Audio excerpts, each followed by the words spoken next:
Here are today's top stories. The DILG and TV network ABS-CBN resolved their issues regarding the police drama Ang Probinsyano. Malacanang assures it will release details of the deal signed between the Philippines and China. Lawmakers approve the fourth package of the Comprehensive Tax Reform Program. And the Philippine Charity Sweepstakes Office earns 55 billion pesos in revenues from January to October.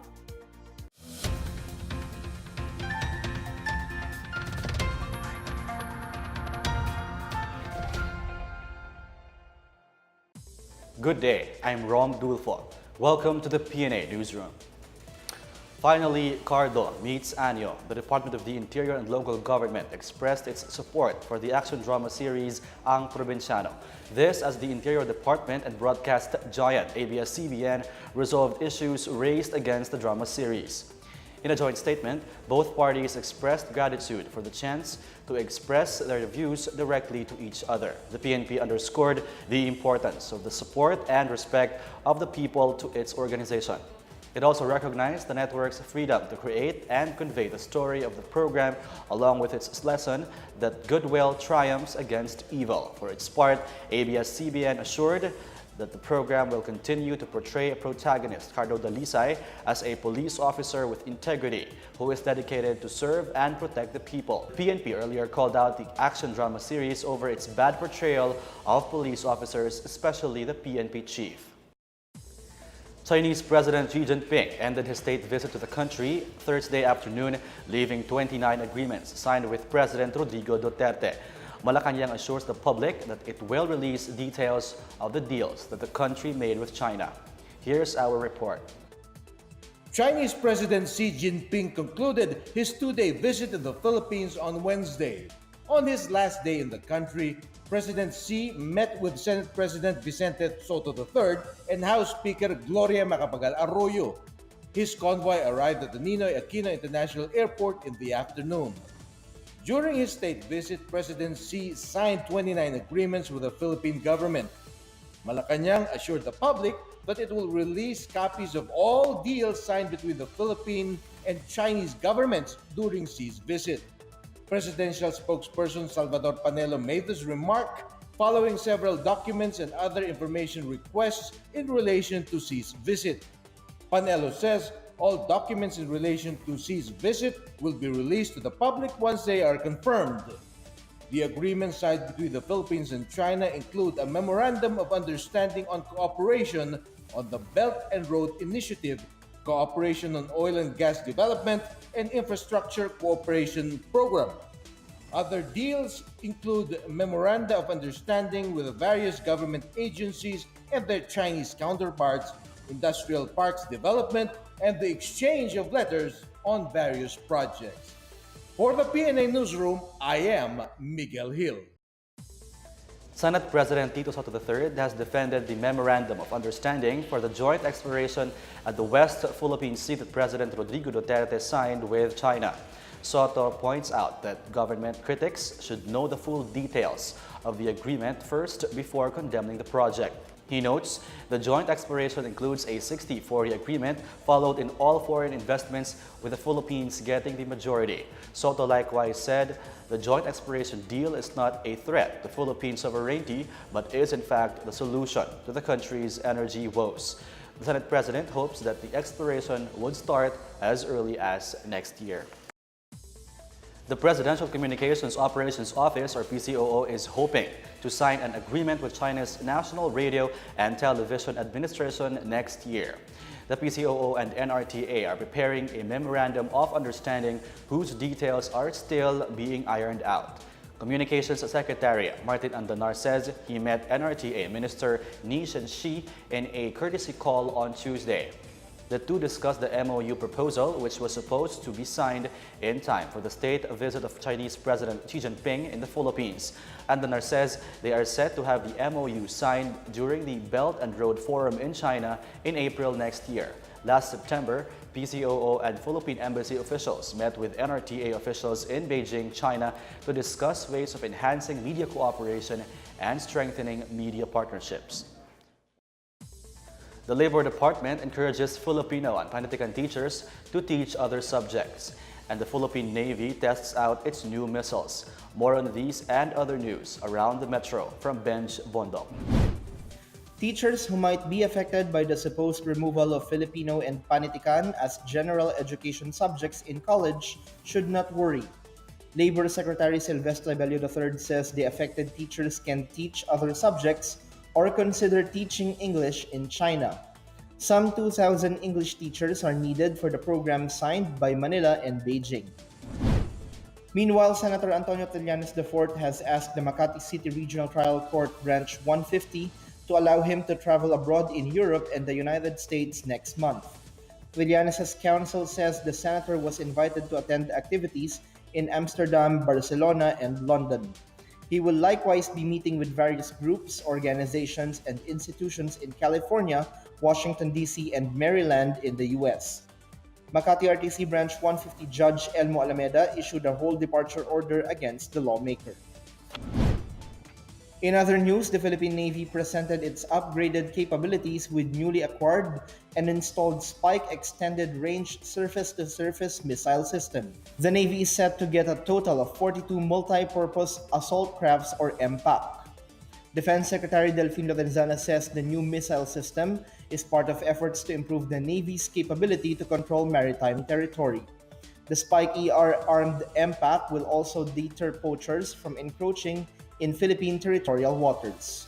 For the PNA Newsroom, I'm Benj Bondok. Still to come, lawmakers approved the fourth package of the Comprehensive Tax Reform Program. 4 bishops opposed the proposed construction of a coal power plant in Negros Island. More on this when the PNA Newsroom continues.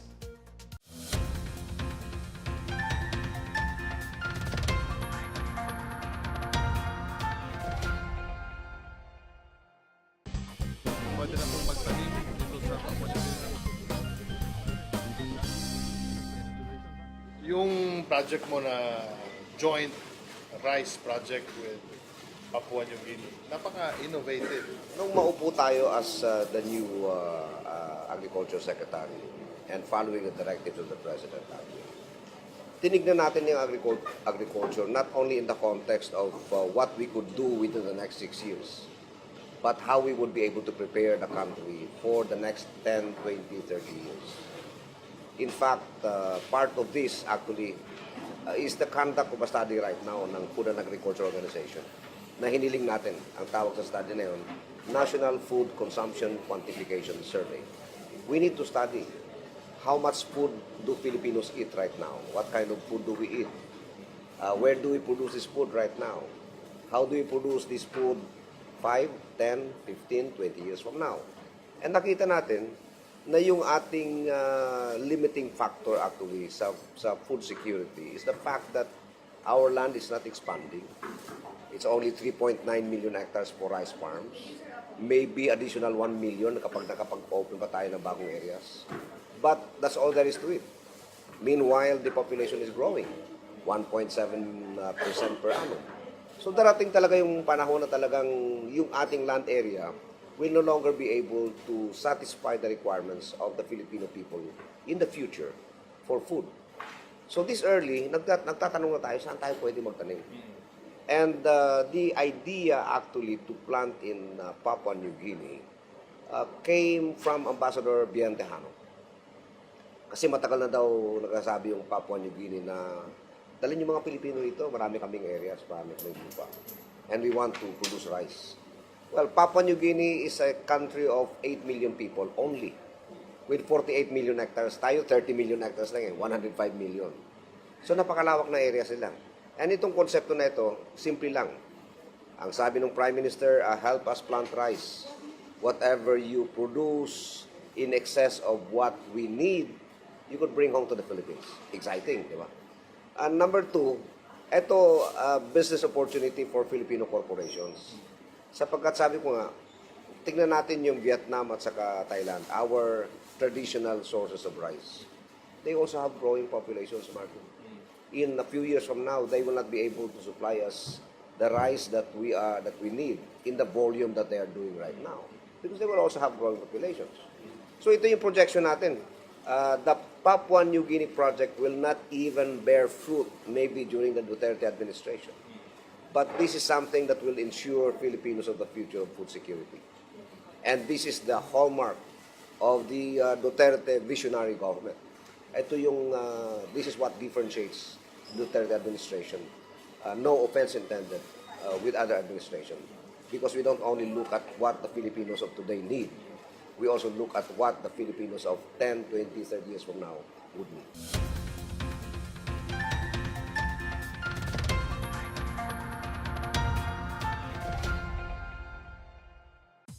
The House Ways and Means Committee has approved the 4th Comprehensive Tax Reform Program, which introduces reforms on financial taxes and is being pushed by the Duterte administration. The bill aims to make the tax system for capital income and financial intermediation simpler, fairer, more efficient, and regionally more competitive. It also seeks to harmonize the country's current 80 financial tax rates to 41 in order to deepen the local capital markets. Furthermore, it shall unify tax rates for interests, dividends, and capital gains. Under the bill, a final tax at the rate of 15% shall be imposed upon the amount of interest, yield, or any other monetary benefit earned from debt instrument, bank deposit, deposit substitute, and similar arrangements.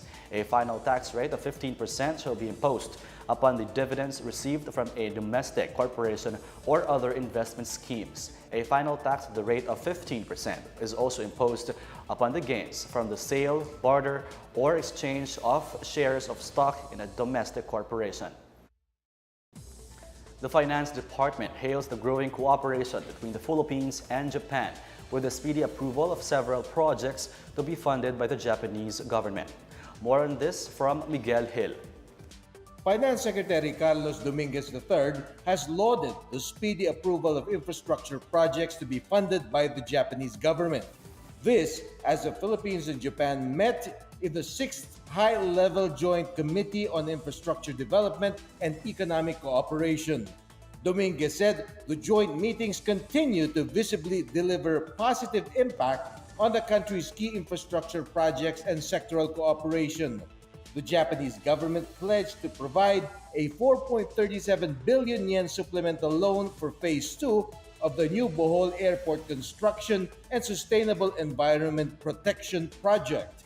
It also loaned 38.10 billion yen for the Metro Rail Transit Line 3 rehabilitation project. Dominguez and Japan International Cooperation Agency Senior Vice President Yasushi Tanaka earlier signed a 38.1 billion yen loan agreement for the rehabilitation of MRT-3. The rehabilitation will take about 43 months, including the completion and general overhaul of all 72 trains. Dominguez also pointed out that the NEDA board approved the North-South Commuter Railway Extension Project and the Pasig-Marikina River Improvement Channel Project Phase 4 just last week. The Philippine government has been in constant communication with the governments of Japan, China, and South Korea, among others, as it vies to implement its Build, Build, Build program. For the PNA Newsroom, I am Miguel Hill. Cloud services provider IP Converged Data Services is set to offer the country's first local content service delivery network, or CDN. IPC has partnered with Singapore-based Conversant Solutions to offer a system that will enhance the delivery of internet-based services by local enterprises. The IPC ContentCast CDN will improve the experience of consumers that depend on content providers such as video streaming, online shopping, logistics, and booking services. IPC sees online startup businesses such as software developers that create online applications to significantly benefit from the service. CDN acts as an intermediary between the point of origin of data and an internet-connected device wherein companies can deliver digital content.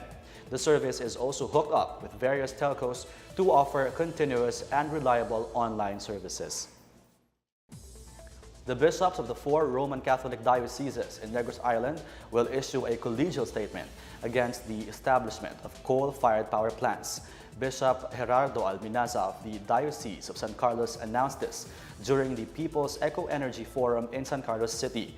Also expressing their opposition are Bishops Patricio Buzon of the Diocese of Bacolod, Louis Galbines of the Diocese of Cabancalan, and Julito Cortez of the Diocese of Dumaguete. Alminaza earlier expressed his opposition to the 300-megawatt coal-fired power plant in the city proposed by San Miguel Global Power Holdings Corporation. The bishop said coal causes pollution and harms human health as he pushed for the development of renewable energy sources. In other news, Bacolod City gets new disaster and emergency equipment, and solar panels and batteries are reported stolen from 7 schools in Palawan. More on these stories from the provinces from Bench Bondok. Bacolod City officials witnessed the blessing and turnover rites of the city's newly acquired disaster management equipment. These include a 20.9 million peso sewer jet, a motor grader, and 2 ambulance cars. Mayor Evelio Leonardia says Bacolod now has 2 units of sewer jets used in clearing clogged drainage systems. In Palawan, the Education Department reports several units of solar panels and deep cycle batteries were stolen from 7 elementary and secondary public schools. DepEd is now seeking an investigation of what appears to be a series of school burglary incidents in Bataraza and Rizal towns. Buyers are warned to look for proofs of origin and purchase from any seller to ensure that what they are buying are not the stolen solar panels and deep cycle batteries. Meanwhile, an armed conflict in the boundary of Maguindanao and North Cotabato left 1 dead and 4 others injured. The clashes erupted between Commander Dalundong Maganak and Commander Salino Sendad, both of the Moro Islamic Liberation Front's 110th Base Command. Police say they are quarreling over a large parcel of land. For the PNA Newsroom, I'm Bench Bondok. Up next, the Philippine Charity Sweepstakes Office, or PCSO, earns 55 billion pesos in revenues from January to October. And Brandon Vera returns to the octagon to defend his championship title. The PNA Newsroom returns after these reminders.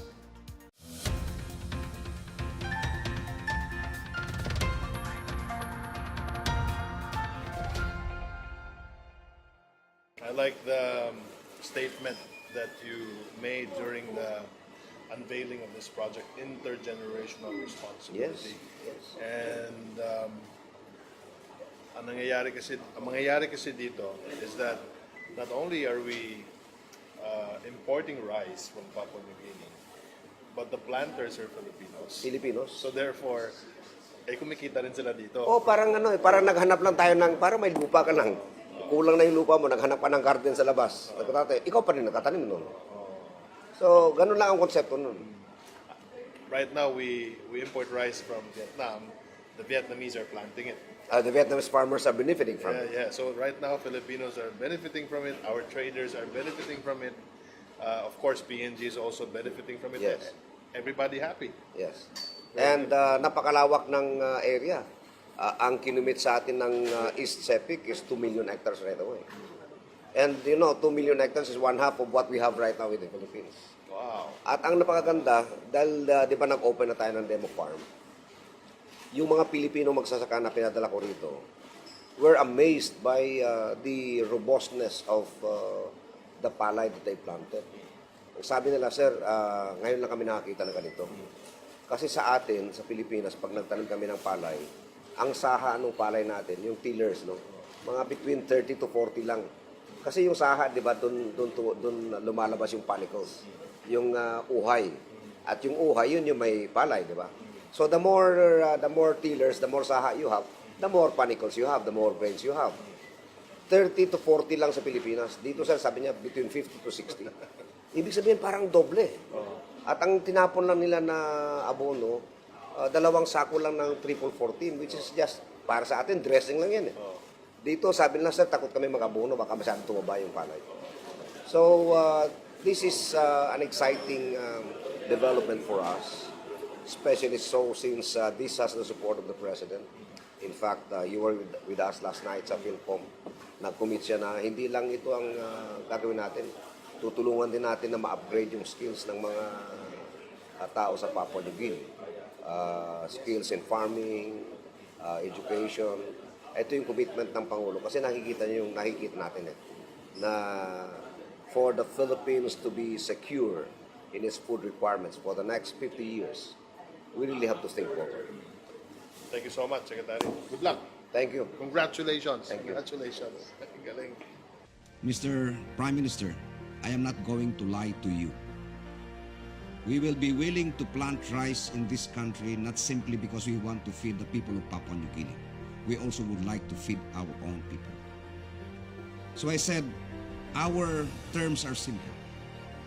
We will plant the rice that you need, take all of it, and then after we have satisfied the requirements of your people, please allow us to bring back the rice, extra rice to the Philippines, because we also have to feed our own people. And that, my dear friends, is our obligation as leaders of this country and my country. Our obligation as leaders is to feed our people. That is not only an official obligation, but a moral and religious obligation as well. Thank you very much. Good afternoon.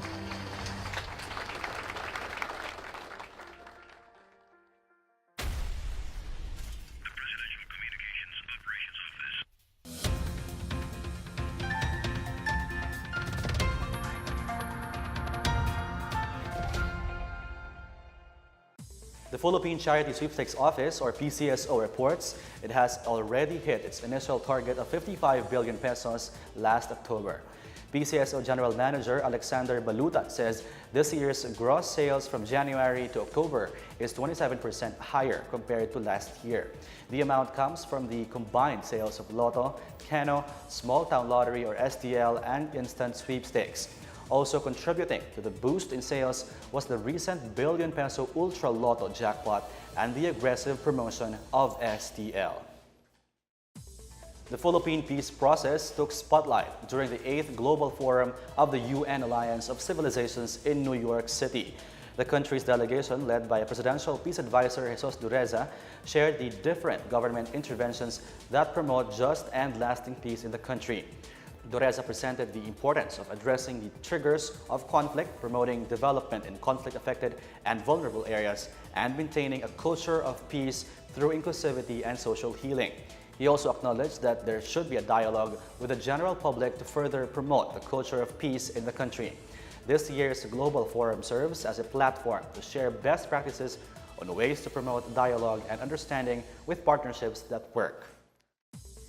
Brandon the Truth Vera is confident of defending his one heavyweight world title belt against Mauro the Hammer Cerulli of Italy. Vera and Cerulli will face each other on Friday in the One Conquest of Champions at the Mall of Asia Arena in Pasay City.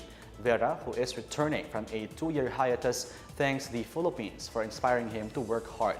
Cerulli, on the other hand, says he is thankful for being able to face a legend like Vera. Meanwhile, Edward the Landslide Polayang will try to redeem himself for the one lightweight belt versus Amir Khan of Singapore in the co-main bout. Prophet Muhammad is one of the most important figures in the Islamic faith. Filipino Muslims in Mindanao celebrated his birthday this year as a religious and regional holiday. Here's our report. November 20 was a Muslim holiday in the cities of Zamboanga, Cotabato, Pagadian, Iligan, and Marawi, as well as several Muslim provinces in Mindanao. The day coincided with the Hijrah month of Rabiul Awal, day 12 and year 1440, marking the birth of Prophet Muhammad, or the Maulidin Nabi. Maulidin Nabi is recognized as a Muslim legal holiday based on a memorandum by the National Commission on Muslim Filipinos pursuant to Presidential Decree Number 1083, otherwise known as Code of Muslim Personal Laws of the Philippines. This excuses all Muslim government officials and employees in places covered by the law from reporting in order that they may be able to observe Muslim holidays. Muhammad's birth was approximately in the year 570 in the Gregorian calendar. His uncle raised him after losing his parents as a young boy. Prophet Muhammad learned the trades of the merchant and of shepherding. He began to preach around the age of 40. Eventually, he and his followers, numbering around 10,000, took control of Mecca. Muhammad died from an illness in 632 after uniting Arabia into a single Muslim entity. For the PNA Newsroom, I'm Benj Mondo. Let's now check out the weather forecast for Metro Manila and the rest of the country.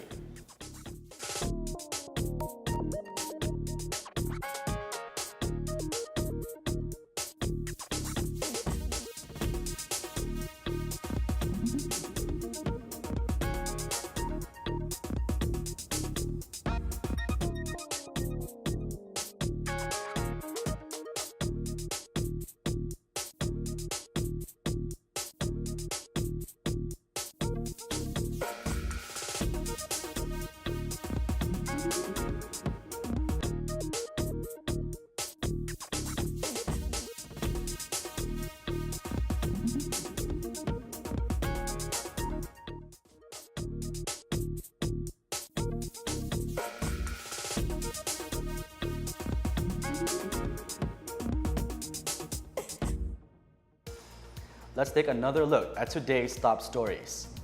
The DILG and TV network ABS-CBN resolved their issues regarding the police drama Ang Probinsyano. Malacanang assures it will release details of the deal signed between the Philippines and China. Lawmakers approved the fourth package of the Comprehensive Tax Reform Program. And the Philippine Charity Sweepstakes Office earns 55 billion pesos in revenues from January to October.